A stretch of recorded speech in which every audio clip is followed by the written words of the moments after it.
part of why I think reform's prospects are so dismal is because I think of institutions in quite a bit different way, which is to think of them as institutions essentially as structures of power.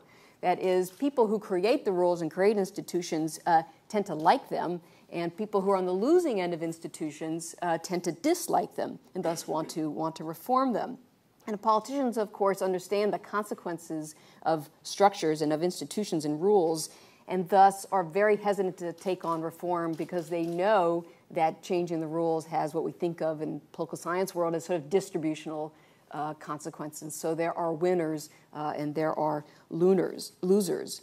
And so even when reform is successful, there are a set of outcomes that should make us a little bit hesitant, right? So first of all, that we do get winners and losers in the way institutions are set up. So take the Consumer Financial Protection Bureau, right? There's a debate about whether this should be a 5-member commission like the FDIC or whether it should be a single presidential appointed person at the top.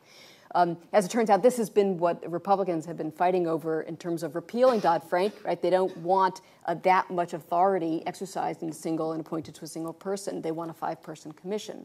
Of course, when Democrats created and passed Dodd-Frank out of the House in the first place, that's exactly what the CPFB looked like. It was a 5-person commission, in part because Democrats reasoned we're not going to be in the majority forever. There will be a Republican president, and we don't want a Republican appointee potentially dismantling consumer protection.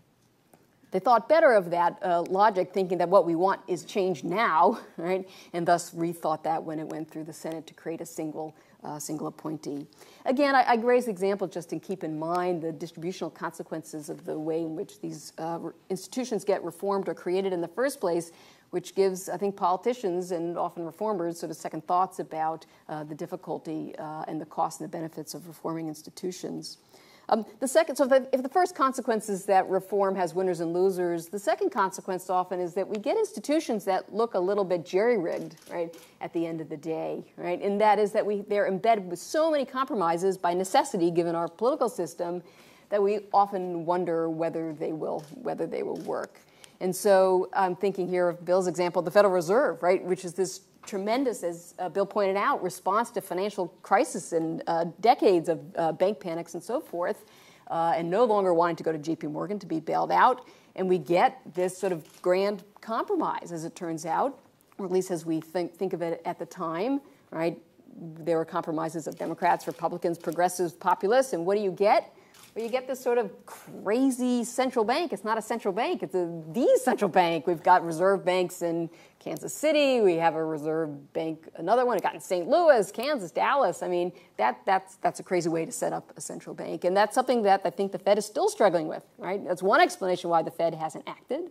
Well, Bernanke has to get consensus from non-publicly appointed Reserve Bank presidents, right? So there are all sorts of compromises that go into creating institutions, and we live with their consequences, often of which is that we design institutions that, perhaps not intentionally, but look often that they are designed and seemingly to fail.